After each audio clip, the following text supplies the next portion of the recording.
Now, the news. Let's blow the door open with a bunch of ammo this week. First is from Hornady.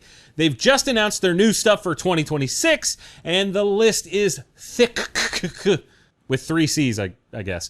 22 Creedmoor is at the top of the list, and while the cartridge itself isn't brand new to everyone, it is new to the mass market. They have 4 different ammo types on launch. A 69 grain V match, an 80 grain precision hunter with the LDX bullet, the 65 grain all copper CX bullet Superformance, and the 80 grain ELD match. In the release video, Hornady claims that this is one of the best 22 caliber rounds out there, and it sounds pretty promising to me based on that 80 grain ELDM ripping down range at almost 3,300 feet per second. If any of you guys out there have played with 22 Creedmoor, leave us some data down in the comments with your thoughts. They also announced a new tipped version of the American Whitetail, so in theory, you'll get better accuracy out of the Whitetail expanding bullets in that lineup. That will be available in 12 different calibers. Then you have the more affordable Frontier line, affordable in air quotes, because ammo's not cheap anymore, getting additions like the 6 ARC, 6.8 SPC, Subsonic 300 Blackout, 7.62-39, and 338 ARC subsonic loads. All of them are going to have an FMJ, and Hornady also released some new reloading bullets for handgun hunting called the Dangerous Game Handgun. This is a lead core bullet meant to stay together and penetrate as deep as possible. That's cool. They've got 6 different diameters of that bullet on launch. This is the same that they're using in their backcountry defense ammo, which we have covered in the past. That's cool. They also released some new reloading gear and safes, like they always do, but we'll just focus on the ammo today. I'm curious if you guys care about 22 Creedmoor at all. I personally love the 6.5 Creedmoor, and I think it could be neat to see a screaming fast 22 version of that. Let me know your thoughts on that down in the comments. Welcome back to another episode of the Gun Collective News. I'm John Patton. Our race to 500K subscribers on YouTube continues thanks to you guys.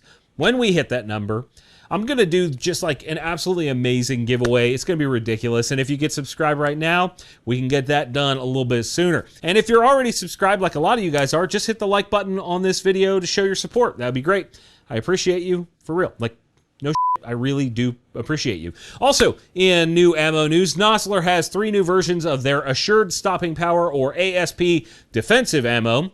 And you can now get them in 38 Special, 357 Magnum, and 44 Magnum with MSRPs ranging from $27 to $32 a box.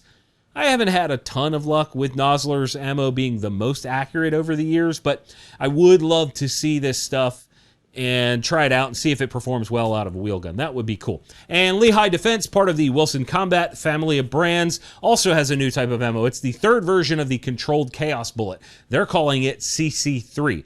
It's a solid copper projectile that is meant to come apart when hitting a flesh target. There are petals that sort of curl back and separate from the base, while that base continues deeper into the target to get your appropriate penetration.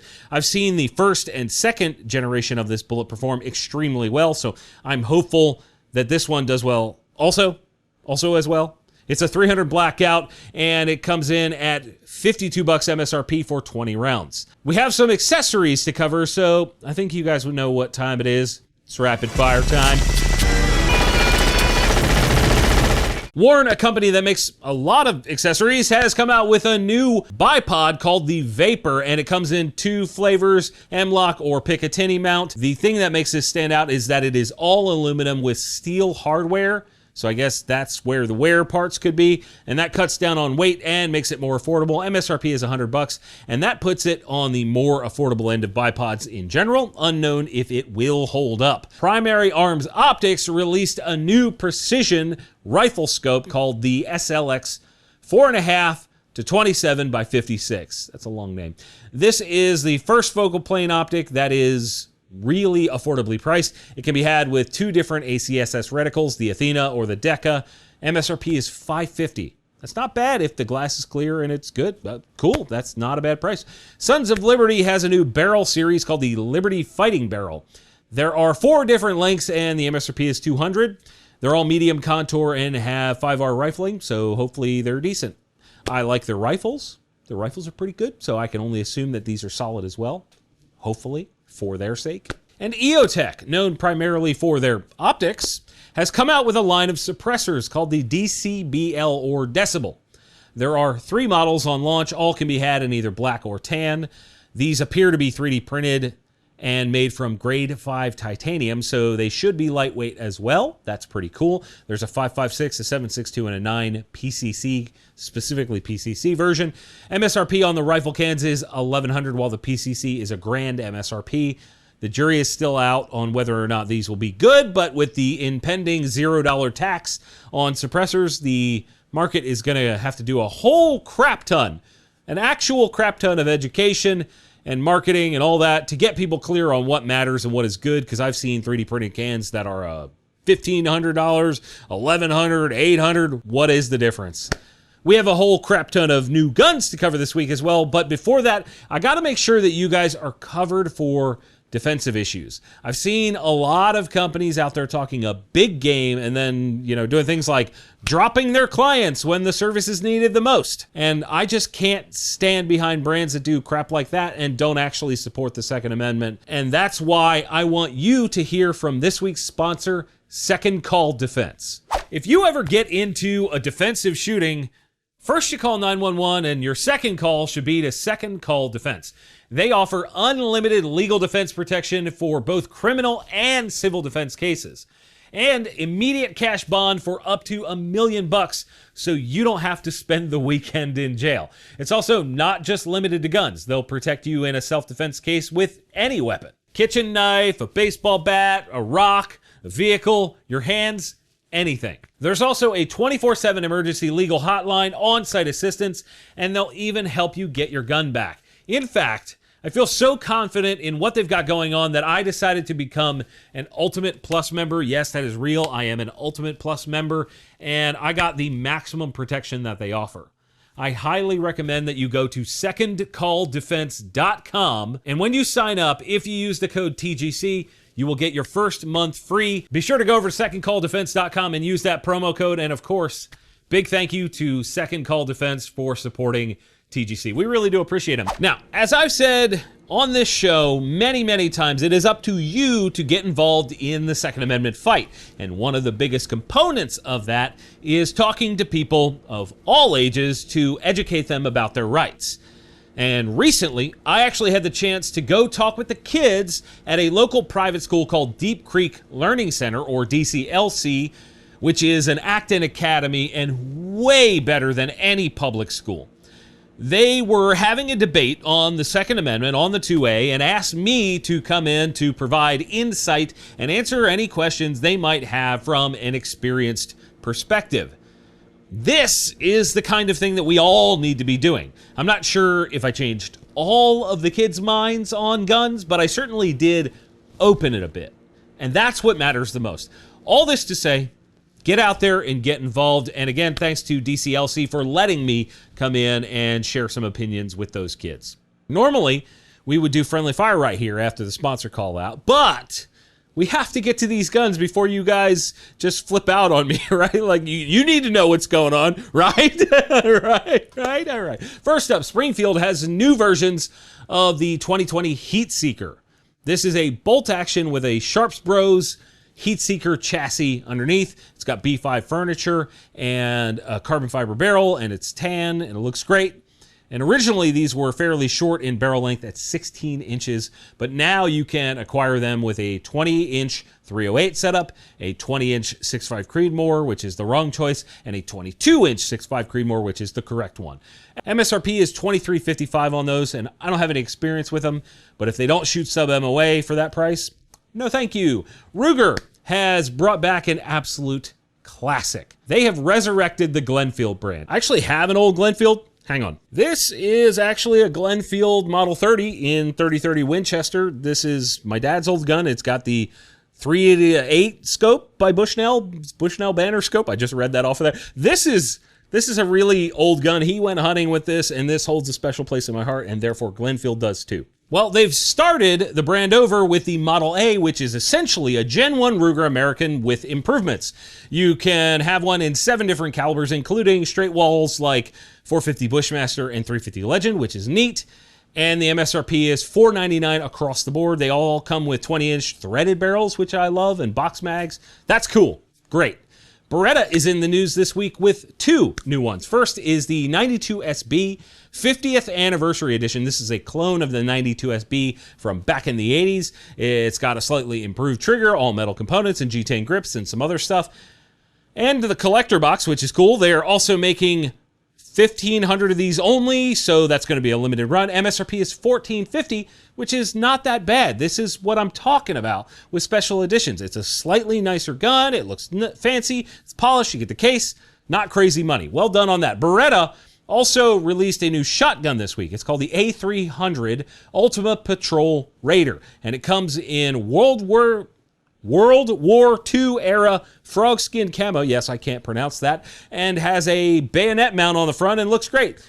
This was done, I believe, as a tribute to the Marine Corps birthday, the 250th birthday, because they have a fancy edition, a commemorative edition of this same shotgun in a case with a bayonet for $2,500. That's pretty sweet too. Beretta is 2 for 2 with special editions this week. World War II. World War.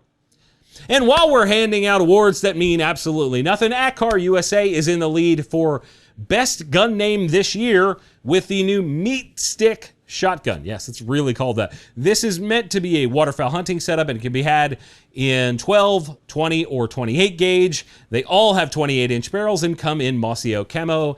MSRP there is $570. And Colt has 4 new versions of their EPR2, or Enhanced Patrol Rifle 2. And I can't seem to visually figure out what the difference is between them to generate this wide variety in pricing. I think we have some various barrel lengths and different grips, but they're basically the same thing. MSRPs range from $14.50 up to $17.50 on these, and in today's market, that kind of puts it in the upper middle class. And while you may have a sad realization from knowing that that's where those upper middle class rifles now cost, I'm not sure it matters unless the rifle is excellent.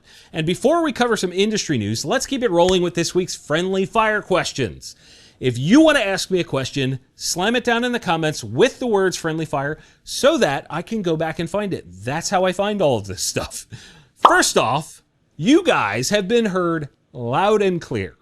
Last week, I asked you guys how you feel about this very segment, Friendly Fire, and boy, oh boy, did you let me know that you really enjoy it. In large part, it was resoundingly positive. I thought that was great. I was so happy to hear that a huge majority of you get something from Friendly Fire, so we're definitely going to keep it in the show. And our first question this week is from Sam Alexander, and he says, do you expect or want to see more lever guns chambered in pistol cartridges? Yes. Absolutely. I think that's cool. I think it would be fun to see interesting calibers. I am hereby calling out all lever gun manufacturers for a 50 AE or 460 Roland lever gun. Get to it. And Alan called back to my plum crazy AR build that I mentioned last week, I think it was. I actually got the gun down here in the studio for you guys to check out. There it is. Polymer lower, slick side upper, piston setup. It's weird, I know. I don't shoot it much anymore. So he asked if I endorse polymer lowers and then sort of asked a larger question of why we don't see it more in ARs. First, I don't blanket endorse something that doesn't really exist. I can't do that without knowing what they are. I also don't know if this one right here would survive if I threw it off a roof. I'm not positive. I don't want to try it because I only have one. It's irreplaceable. The company doesn't exist anymore. However, I think with proper design and the correct 2025 polymers, mostly polymer rifles could be a great thing. I was actually talking with the owner of a rifle company, a gun manufacturer, last week about this exact same thing, the perception of polymer guns.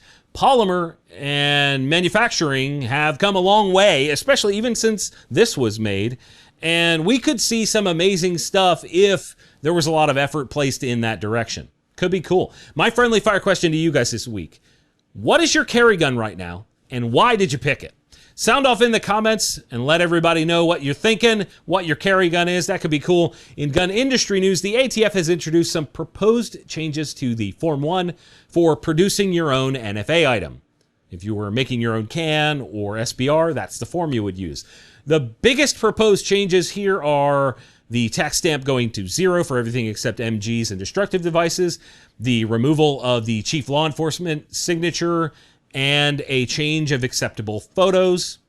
Okay, I think these are all positive changes. They sound like positive changes until we just dismantle the NFA entirely. And Cadre Holdings, the parent company of Safariland and a bunch of other tactical related brands, has acquired a company called Tyr Tactical, Tyr.